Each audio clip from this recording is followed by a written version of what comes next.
오늘 우리에게 주시는 하나님의 말씀은 고린도후서 2장 14절, 신명기 23장 7절의 말씀입니다. 하나님의 말씀을 봉독합니다. 항상 우리를 그리스도 안에서 이기게 하시고 우리로 말미암아 각 처에서 그리스도를 아는 냄새를 나타내시는 하나님께 감사하노라. 너는 에돔 사람을 미워하지 말라. 그는 내 형제임이니라. 애굽 사람을 미워하지 말라. 내가 그의 땅에서 객이 되었음이니라. 아멘.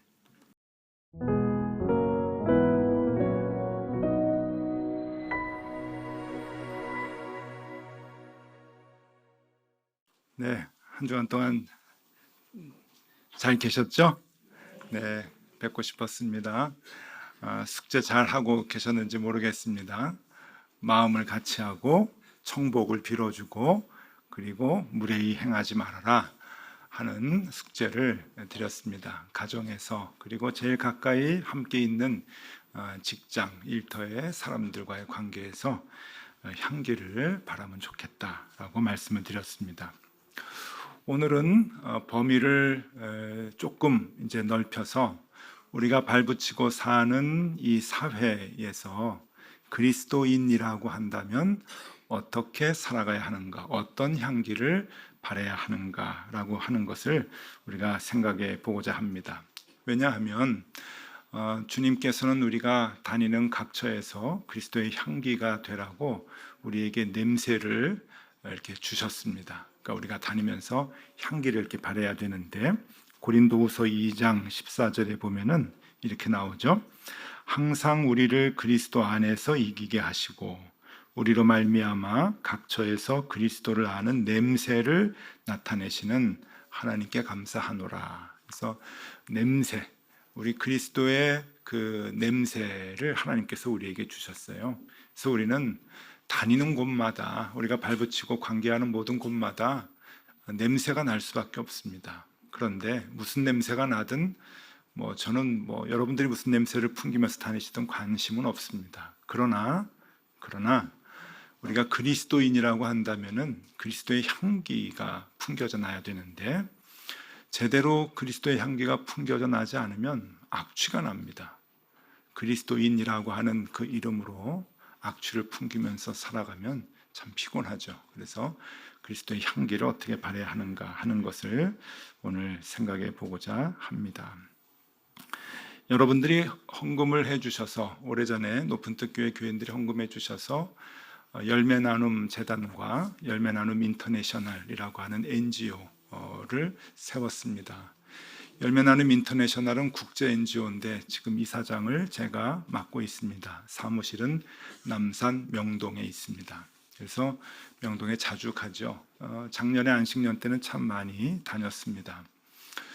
한 번은 명동을 가는데 명동은 아시겠지만 덕소하고 분위기가 좀 많이 다르죠. 명동은 꽤 분주합니다. 좋게 말하면 생기가 있지만 조금 나쁘게 말하면은요. 이 사회에 돌아가는 모든 문제가 다 노출되어 있는 그러한 곳이기도 합니다. 사람들이 모여 있으니까 여기저기 자기 주장하는 사람들도 많고 또 시위하는 사람들도 많고 그래요. 한 번은 저희 열매나눔 인터내셔널 사무실로 이제 가는데 사람들이 그 명동 길목에서 양쪽으로 쭉 줄을 서가지고 전단지를 나눠주고 있었습니다. 프랭카드도 걸려 있고요. 그 프랭카드에 십자가 있는 거 보니까 이 기독교 단체에서 나온 것 같다 하는 생각이 들어요. 그래서 이제 가는데 전단지를 줍니다. 전단지를 이렇게 받아보니까 전광훈 목사 집회 전단지에 오라고. 그래서 제가 전광훈 목사 싫어하거든요. 그래서 나 안 간다고 가니까 옆에 있는 사람이 또 줘요. 그래서 난 안 간다, 관심 없다고 주니까 또 주는 거예요. 그래서 제가 얘기했죠. 저는 전광훈 목사 싫어합니다. 그렇게 얘기해서 정말 얘기했어요. 그러고서는 이제 가니까 뒤에서 자기네들끼리 얘기를 해요. 저 빨갱이다.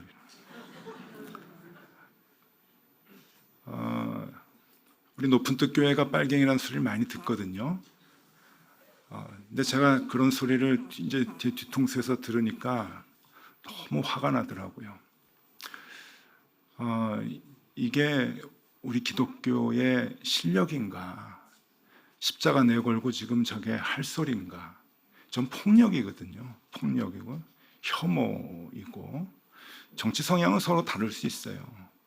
우리 교회는 태극기도 있고 촛불도 있고 다 계셔요. 다 포용할 수 있습니다. 근데 이거는 아니잖아요. 나하고 뜻이 맞지 않으면 빨갱이다라고 하는 거는 이건 말이 안 되는 거예요. 근데 버젓이 우리는 하고 있어요. 버젓이.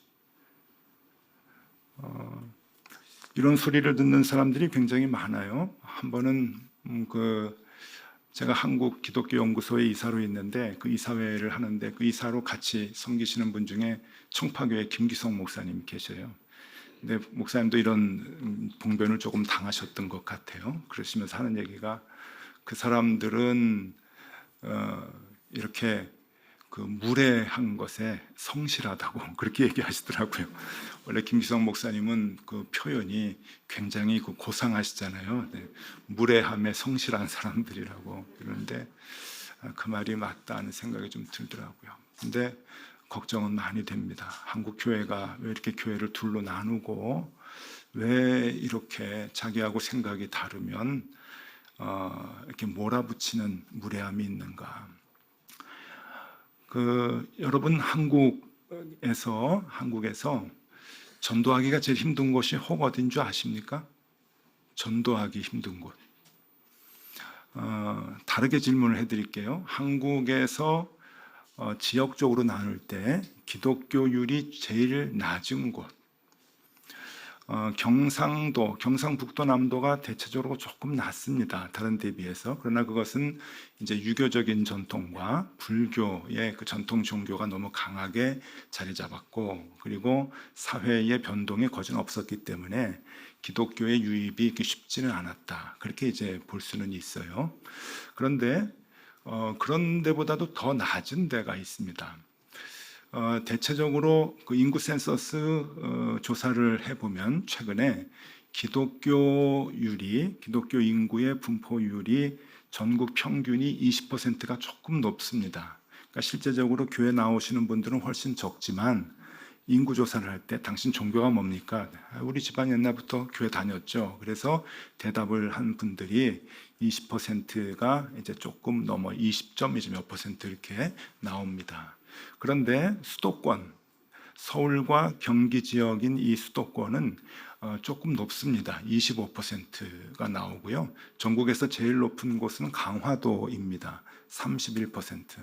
강화도는 옛날부터 감리교회에서 그쪽에 이제 많이 가셔서 전도하고 교회를 세워서 교인들이 굉장히 이제 많았어요. 그래서 전국에서 기독교율이 제일 이제 높은데 전체로 따지면 한 18%에서 22% 정도 왔다 갔다 합니다. 그러니까 22% 정도가 되면 좀 높은 이제 비율이고 18% 되면은 저 경상도 쪽은 18% 정도 이렇게 낮은데 훨씬 낮은 곳이 있어요. 거기가 어딘가 하면 제주도입니다. 제주도는 9.8%예요. 그러니까 어마어마하게 낮죠. 그런데 제주도에 왜 이렇게 그 비율이 낮은가? 우리는 흔히 그냥 이렇게 생각할 수 있어요. 이 섬 사람들은 배를 타고 나가서 이제 고기 잡을 때 옛날부터 풍랑이 많아서 미신과 전통 종교가 많아서 기독교 유입이 이렇게 쉽지 않겠다라고 그냥 그렇게만 생각을 하는데 사실 그렇지는 않습니다. 인구 비율에 따른 교회 수, 인구 비율에 따른 교회 수는 제주도가 제일 높아요, 여러분. 한국에서. 그럼 이게 무슨 얘기인가 하면은 눈치를 채셔야 돼요. 제주도에 전도하려고 굉장히 많은 애를 썼구나. 교회를 많이 세웠구나. 그런 걸 이제 아셔야 되는데 그럼에도 불구하고 복음화율이 낮아요. 근데 그 이유는 여러분 제주도를 조금 아시는 분들은 이제 느끼실 텐데 제주도에서 목회하시는 목사님들에게 여쭤보면은 아직도 제주도는 4.3 사태에 대한 후유증과 상처가 굉장히 많다고 얘기를 합니다. 그래서 전도하기가 어렵다는 거예요. 4.3 사태에 서북 청년단이 합세해가지고 학살하는데 같이 했었죠. 근데 그 서북 청년단은 기독교 청년단체 아닙니까? 1946년도에 서울 YMCA에서 창단한 단체입니다. 기독교가 많이 개입이 돼 있죠. 그 청년들이 가서 군경과 합동으로 공산당 잡겠다고 사람들을 학살을 하는데, 여러분 그때 죽은 민간인들이 14,442명입니다. 공식적으로 정부가 통계를 낸 게 그렇고, 이 제주도 사람들이 얘기하는 것은 25,000명에서 3만 명 정도를 추정을 합니다. 근데 공식적으로 얘기하는 14,442명은 4.3 사태가 났던 그 당시에 제주도 인구로 비율로 보면 10분의 1입니다. 그러니까 10사람 중에 한 사람이 죽은 거예요. 그래서 그 죽은 사람들 중에 어린이가 12%, 여성이 21%. 여러분, 어린이가 공산당은 아니잖아요. 여성들 공산당도 있을 수 있겠죠. 근데 21%까지는 아닐 거예요. 지난 1월에 젊은 신학생들을 데리고 제주도에 수련회를 갔습니다. 젊은 신학생이 아니라 젊은 목회자를 데리고 제가 모임이 있어가지고 이제 수련회를 갔는데, 거기에서 제주도 한경면에 있는 조수교회라고 하는 데를 갔는데, 거기에 이제 목사님이 그 교회 소개를 해주셨어요. 근데 거기도 4.3 사태 때문에 상처가 많은 교회라고 얘기를 해주면서, 그 교회의 이도종 목사님이라고 하는 분이 1948년도에 순교를 당하신 거예요. 4.3 사태 그 와중에 순교를 당하셨는데, 이분이 그 주민들 2,000명의 생명을 구하셨대요. 그래서 그분이, 지금 목사님이 하신 얘기가 제주도의 쉰들러라고, 그러니까 쉰들러 리스트로 2,000명을 살리셨대요. 그러니까 도망가가지고 다 산속에서 숨어 있는 것을 이제 이 목사님이 괜찮다고 얘기하고, 정부 쪽에도 그 사람들 민간인이다 설득을 시켜가지고 한 사람씩 데리고 내려와서 2,000명을 살리셨다고 그런 얘기를 하시고, 당신은 이제 그 순교를 당했다 그런 얘기를 하시는데요. 여러분, 이런 그 일들이, 기독교의 그 무례한 이러한 그 일들이 오랜 시간이 지나도 잊혀지질 않습니다. 그러니 전도의 문이 닫히게 되는 거겠죠. 근데 어디 우리나라뿐이겠습니까? 우리 이 시대뿐이겠습니까? 기독교 역사 2000년을 보면은 이러한 무례함과 학살이 얼마나 많았는지 모릅니다. 그래서 모든 종교는 여러분, 고등 종교일수록 실천 방안으로 선을 얘기합니다. 사랑을 얘기하죠. 사랑을 실천해야 되고 선을 실천해야 된다라고 얘기는 하지만, 그런 선을 행하라고 가르치는 종교가 오히려 자신들이 믿는 신의 이름으로 혐오에 앞장서고, 그리고 폭력을 너무 쉽게 사용하는 것을 우리가 2000년 동안 많이 봅니다. 우리가 이슬람을 보면서 혀를 차고 어떻게 저럴 수가 있어 그러지만, 여러분, 기독교는 더하면 더하지 덜하지 않습니다. 우리 사회에서도 버젓이 혐오가 이 교회에서 드러나잖아요. 우리가 남 종교 욕할 때가 아닙니다. 그래서 프랑스의 철학자이며 사상가인 우리가 잘 아는 파스칼이라고 하는 사람은 이런 유명한 말을 합니다. 이 굉장히 유명한데 여러분, 한번 주의 깊게 좀 마음에 새길 필요가 있습니다. 인간이 종교적인 확신에서 악을 행할 때보다 더 완벽하고 즐겁게 행하는 때는 없다.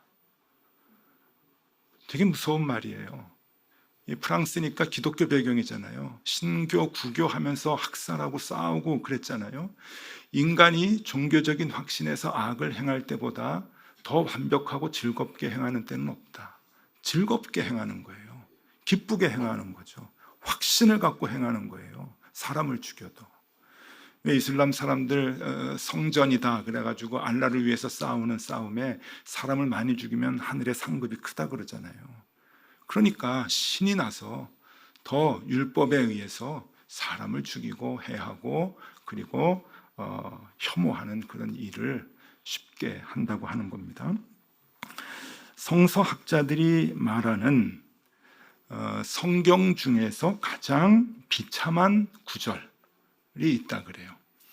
성경 중에, 그 많은 이 성경의 구절 중에 복음 중에 복음은 뭘까라고 얘기하면 대체적으로 다 요한복음 3장 16절 얘기합니다. 하나님이 세상을 이처럼 사랑하사 독생자를 주셨다 하는 그 말씀이 복음 중에 복음이다라고 얘기를 하는데, 반대로 하나님이 주신 말씀 중에서 정말 가장 비참한 구절이 무엇일까? 성서학자들이 한 절을 뽑았어요. 그게 뭔가 하면 여러분 창세기 6장 6절입니다. 궁금하시죠? 읽어드리겠습니다. 창세기 6장 6절. 땅 위에 사람 지으셨음을 한탄하사 마음에 근심하시고. 아주 짧은 구절입니다. 여러분 이런 구절은 외워두시면 하나님이 좋아하실 겁니다. 외워두실 필요가 있어요. 땅 위에 사람 지으셨음을 한탄하사 마음에 근심하시고. 얼마나 하나님의 자녀들이 악한 일들을 악랄하게 했으면 하나님께서 내가 너희들 창조한 거 후회한다 하며 그냥 놔두고 있는 것을 걱정하시겠습니까?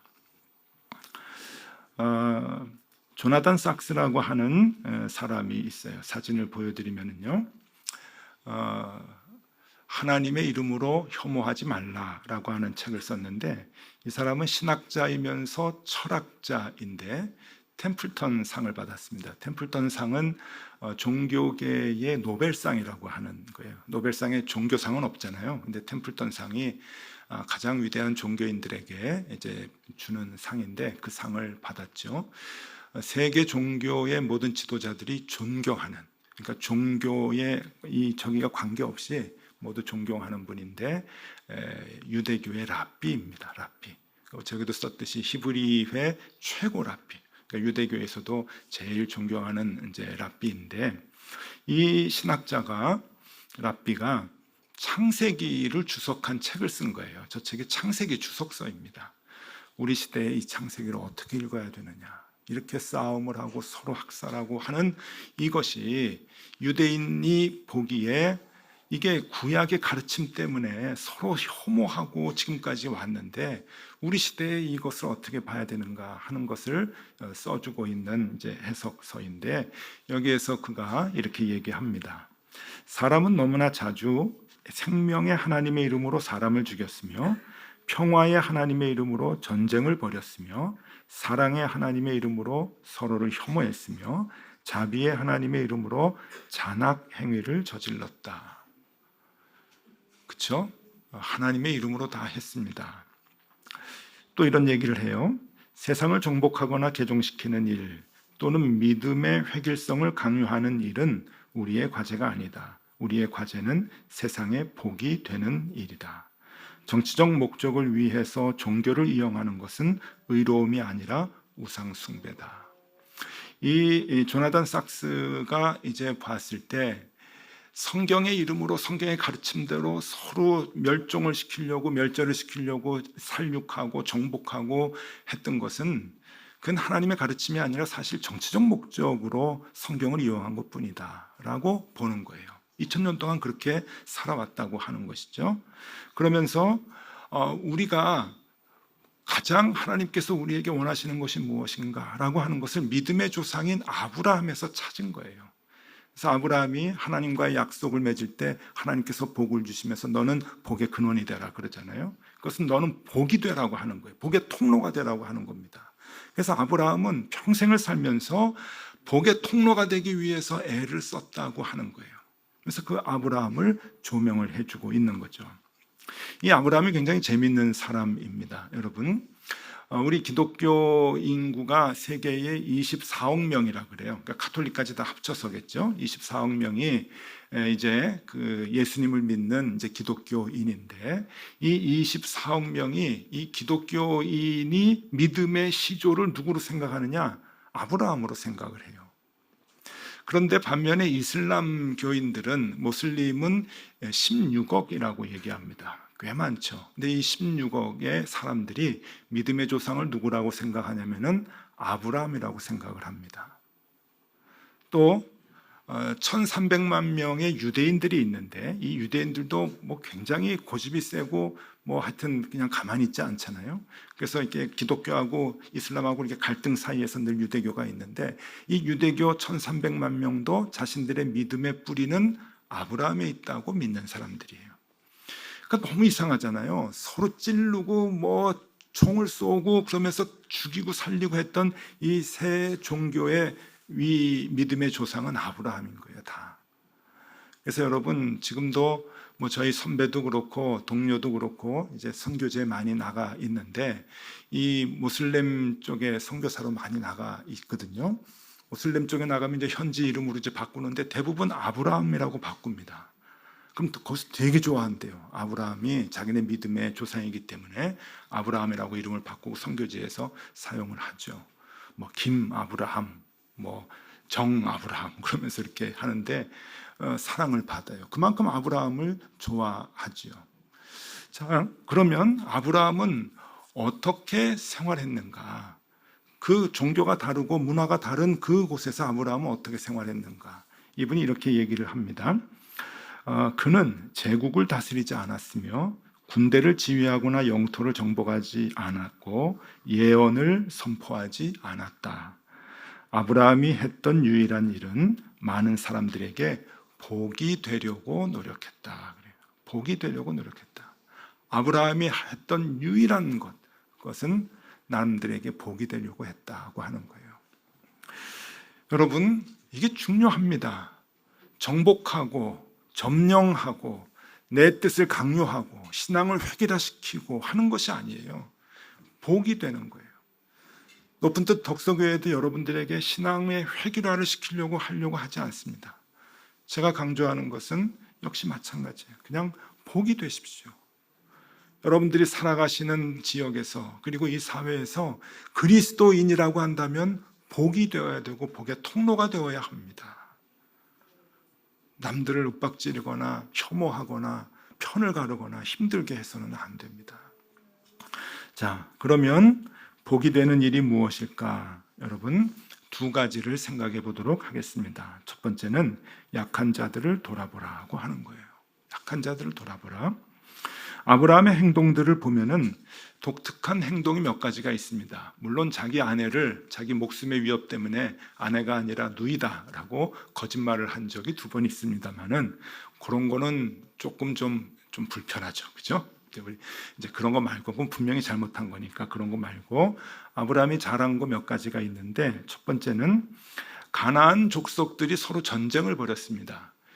9개 족속이 있었는데 위에 4부족과 아래쪽 남쪽의 5부족이 싸웠어요. 위에 4부족이 힘이 셌는지 밑으로 쳐들어왔어요. 그래서 아브라함이 사는 남쪽에서 남쪽 사람들을 많이 죽이고 많은 사람들을 잡아갔습니다. 그리고 그 재물을 노략을 해서 위쪽으로 갔어요. 그때 이 아브라함의 조카 롯이 잡혀갔죠. 자, 이럴 때 아브라함은 어떻게 해야 될까요? 자기 자식도 아니고 조카가 잡혀갔고 주변에 있는 많은 사람들이 가족들이 잡혀갔고 다 재물을 이제 빼앗겼습니다. 그러면 자기가 살기 위해서 그냥 가만히 있으면 되는 거죠. 근데 아브라함은 그렇게 하지 않았어요. 자기의 사람들 318명을 데리고 위에 올라가서 싸웠습니다. 여러분, 318명 많은 인원일 수도 있지만 다 4개 부족이 연합해가지고 군대를 만들어서 쳐내려왔는데 여러분 318명 가족이 될까요? 근데 갔어요. 그 무모한 행동을 한 거예요. 누구를 위해서? 남들을 위해서 한 거예요. 가족들 잡혀갔으면 찾아오고 그리고 빼앗긴 재물을 다시 찾아오려고 올라갔어요. 그래서 싸워서 다 찾아왔죠. 이게 아브라함의 모습이었습니다. 그 땅을 살아가는 아브라함의 모습. 또 하나 조카인 롯과 땅을 나눌 때 이제 식솔들이 많아져 가지고 땅을 나눠야 되는데 같이 살 수가 없으니까 아브라함이 조카를 데리고 와 가지고 언덕 위에 올라가서 얘기합니다.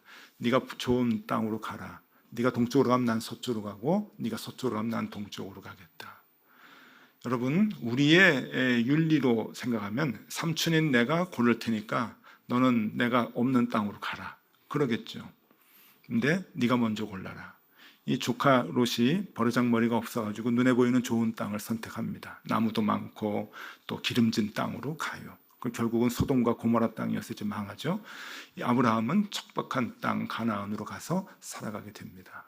뭘 얘기하는가? 양보입니다. 양보. 남들을 위한 삶, 양보하는 삶.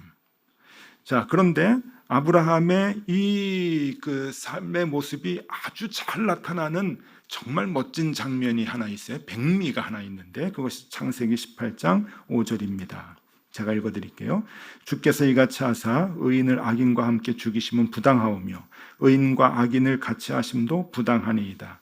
세상을 심판하시는 이가 정의를 행하실 것이 아니니까. 하나님에게 지금 따지고 있어요. 지금 이때는 하나님께서 소돔과 고모라를 멸망시키려고 할 때 바로 직전에 아브라함이 하나님 앞에서 따지는 겁니다. 아니, 정의롭게 심판하신다고 하신 분이 하나님 아니십니까? 이 안에 의인이 한 사람이라도 있으면 어떡합니까? 다 멸하실 겁니까? 어떻게 악인들하고 같이 그 힘없는 사람, 약한 사람까지 다 멸하시려고 합니까? 아이들도 있을 거 아니에요. 부녀자들도 있을 거 아니에요. 하나님 어떻게 그렇게 하십니까? 라고 대변을 합니다. 싸우는 거죠. 하나님 그러시면 안 됩니다. 약한 자들을 대변하고 그리고 다른 사람들을 위해서 하나님 앞에서 그렇게 변호하는 그러한 마음이 아브라함에게 있었습니다. 그래서 아브라함이 그 지역에서 인정을 받게 되는 거죠. 이방인이 와가지고 내 땅이라고 생각하면서 살아가는데 남들이 좋아합니까? 인정을 했던 거죠. 아브라함이 죽고 나서 이삭이 있을 때 그랄의 목자들이 와가지고 그 우물을 다 뺏었다고 나오잖아요. 창세기에 보면은 그게 외부인이 와가지고 살아가는 게 쉽지가 않은데 아브라함은 달랐다는 거예요. 복의 근원이 되기 위해서, 복을 주기 위해서 아브라함을 살았기 때문에 사람들이 인정을 하고 함께 살았다고 하는 것이죠. 네, 이것이 복을 끼치는 그런 그 삶이 된다고 하는 겁니다. 복이 되는 일, 약한 자들을 돌아보라고 하는 겁니다. 자, 두 번째 하나만 더 하겠습니다. 복이 되는 일이 뭘까라고 하는 것은 배제하지 말고 포용하라라고 하는 겁니다. 오늘날 우리 사회가 너무 편가르기에 혈안이 되어 있고 또 거기에 기독교 교회가 이름을 걸고 앞장을 서고 있습니다. 뭐 정치뿐만이 아니고 사회의 모든 면에서 교회가 다 참견을 하고 편을 가르려고 합니다. 참 안타깝습니다. 자, 한 사람 또 소개해 드리겠는데 미로슬라브 볼프라고 하는 분입니다. 미로슬라브 볼프라고 하는 분인데 이분은 누군가 하면은 미국의 예일 대학에서 신학을 가르치시는 분입니다. 신학자입니다. 신학자이면서 기독교 윤리학자인데 이분이 배제와 포용이라고 하는 책을 씁니다. 기독교에서는 굉장히 신학계에서는 중요한 책으로 그렇게 이제 여겨지는 책인데 이 미로슬라브 볼프라고 하는 이분은 이름이 조금 특이하죠. 이름이 미국식 이름은 아니에요. 이 사람의 이력이 굉장히 독특한데 이분은 크로아티아인입니다. 근데 이분이 어려서 자랐던 나라는 크로아티아라는 나라는 없었어요. 유고슬라비아라고 하는 연방의 속국이 돼가지고 이제 거기에서 이제 생활을 하다가 여러분 아시죠? 유고슬라비아 내전. 그게 인종 청소였잖아요. 강한 민족이 약한 민족, 적은 민족을 그냥 제노사이드 하는, 그냥 다 쓸어버리고 멸절시키려고 하는 인종 청소였는데 그 참혹한 전쟁터에서 이제 버티고 견뎠던 분입니다. 그걸 보고 이제 성장을 했죠. 자신의 동족이 짐승처럼 짓밟히는 상황에서 그리고 친지와 가족들이 무참하게 죽어가는 상황에서 십자가의 그리스도를 믿는 사람이 어떻게 반응해야 되는가 하는 것이 이분의 최대의 고민이었어요. 삶의 최대의 고민. 그래서 이분은 나중에 신학 공부를 하면서 30년 동안 이 일에 자기가 숙제를 갖고 풀었다고 합니다. 이런 사회적인 현상에서 우리는 어떻게 대응해야 하는가? 기독교인들은 어떻게 이것을 봐야 하는가? 자, 총으로, 칼로 우리의 가족들을 죽이면 우리는 어떻게 해야 되는가? 여러분 어떻게 하시겠습니까? 답은 없을 거예요. 그런데 이분은 이 책에서 아주 중요한 논제를 우리에게 제시해 줍니다. 한번 들어보세요. 다르다는 것. 이 단순한 사실은 역사 속에서 때로는 결코 용납해서는 안 되는 악으로 관주되어 있다. 민족 간 분쟁과 종교 간, 계급 간 갈등이 끊이지 않는 오늘날의 세계는 다른 이에 대한 배제가 얼마나 근원적인 죄로서 작용하고 있는지를 증거하고 있다. 네, 조금 잘 보시죠. 여기서 무슨 얘기를 하냐면은 다르다는 것, 나는 너하고 달라, 너는 나하고 달라, 다르다고 하는 것, 그리고 다른 이에 대한 배제, 이것이 모든 죄의 뿌리라고 하는 거예요. 모든 악한 행동의 근원이라고 하는 거예요. 사람을 죽이기도 하고 혐오하기도 하고 갈라놓기도 하고 때로는 전쟁도 하면서 그렇게 사람들이 잔혹 행위를 하고 있지만 형태는 다르지만 뭐든지 다 올라가면은 그 뿌리는 다르다고 하는 배제에서 나온다고 하는 거예요. 그러니까 우리의 삶 속에서 매일매일 하는 너는 나하고 달라라고 하는 이 배제의 의식, 배타적인 의식이 모든 죄의 근원이라고 하는 것을 얘기합니다. 그래서 이분이 얘기하죠. 그 마음을 꺾는 것. 그리스도인이라고 하면 그 마음을 꺾는 것이 가장 중요하다. 왜냐하면 그것이 나도 모르는 엄청난 비극의 잔혹 행위까지 나올 수 있기 때문에 그런 거예요.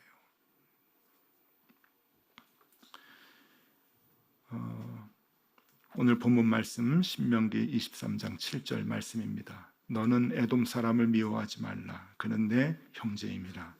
애굽 사람을 미워하지 말라. 내가 그 땅에서 객이 되었음이니라. 이런 말씀 들어보셨습니까? 성경 구석에 이런 말씀이 있는 걸 잘 몰랐죠. 왜? 에돔하고 맨날 전쟁만 했으니까. 애굽하고는 맨날 죽이니 살리니 나쁜 놈이라고 얘기했으니까. 그게 더 많이 나오니까. 여러분, 그것은 사람들의 해석이지 하나님의 마음은 이거예요. 에돔 사람 너희 형제다. 애굽 사람 너희 도와줬던 430년간 너희 살려줬던 민족이다.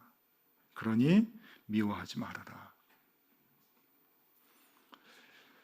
십자가 신앙으로 용납하고 용서하고 사랑해라라고 하는 것은 그리스도 예수께서 가르쳐 주신, 바울이 가르쳐 주신 신약 성경의 신앙이 아닙니다. 구약도 똑같이 주님께서 율법으로 하나님이 말씀을 해 주셨어요. 생활 중에 우리를 미워하는 사람들을 어떻게 대해야 하느냐. 출애굽기 23장 5절입니다. 내가 만일 너를 미워하는 자의 나귀가 짐을 싣고 엎드려짐을 보거든 그것을 버려두지 말고 그것을 도와 그 짐을 부릴지니라. 우리말이 조금 어려워요. 옛날 말이. 그래서 표준 세번역으로 다시 읽어드리겠습니다. 출애굽기 23장 5절.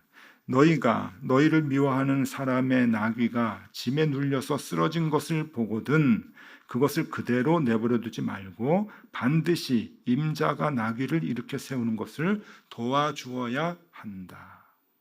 이게 어려운 일이거든요. 나를 미워하는 사람이 곤욕을 치를 때 우리는 마음속으로 쌤통 그래요. 더 심하면 기도의 응답. 그죠? 저도 그래요. 목사인 저도 저 힘들게 하고 괴롭게 하는 사람 잘 되나 보자. 그러고 조금 잘못되는 일이 있고 괴로운 일이 있으면 그럼 그렇지. 겉으로는 얘기 안 해도 저에게도 그런 못된 마음이 있습니다. 근데 하나님은 이미 우리에게 그런 얘기하지 않으셨어요. 도와줘야 돼. 도와줘야 돼. 원수 갚는 것은 나한테 맡기고 너는 도와줘야 돼. 자, 여러분 오늘도 쉽지 않은 숙제를 내드립니다. 복의 근원이 되시고 복을 전하는 통로가 되어 주십시오. 이 사회에서 우리 사회에서 첫 번째 뭐라고 했죠? 약한 자들을 돌아보라. 약한 자들을 생각하고 그들을 위해서 조금이라도 마음 쓰는 그 마음이 있어야 돼요. 그리고 또 하나는 나하고 다르다고 해서 배제하지 말고 그들을 포용해라. 혐오 안 됩니다. 절대 안 됩니다. 포용해라. 그것만 해도 여러분 교회가 그리스도의 향기를 바라게 될 것입니다. 어려운 숙제이긴 하지만 그래도 못할 것도 아니죠. 여러분 우리가 예수 그리스도의 이름으로 어디 가도 향기를 바라는 사람으로 지금 살아가고 있는데 우리 주님께서 더 좋은 향기를 우리 모두에게 주셔서 그리스도의 향기로 뒤덮이는 이 사회가 되기를 간절히 바랍니다. 기도하겠습니다. 주님, 우리는 그동안 나와 종교가 다르다는 이유로, 나와 정치 성향이 다르다는 이유로, 나와 관심과 취향이 다르다는 이유로 서로를 배제하고 혐오하며 살지는 않았습니까? 이것이 사람을 죽이는 가장 큰 죄의 뿌리임을 알게 하여 주옵소서. 우리도 이 사회에서 그리스도인으로서 아브라함같이 복이 되려고 애쓰게 하여 주시옵소서. 복의 통로의 역할을 감당하게 하시옵소서. 예수 그리스도 이름으로 기도드리옵나이다. 아멘.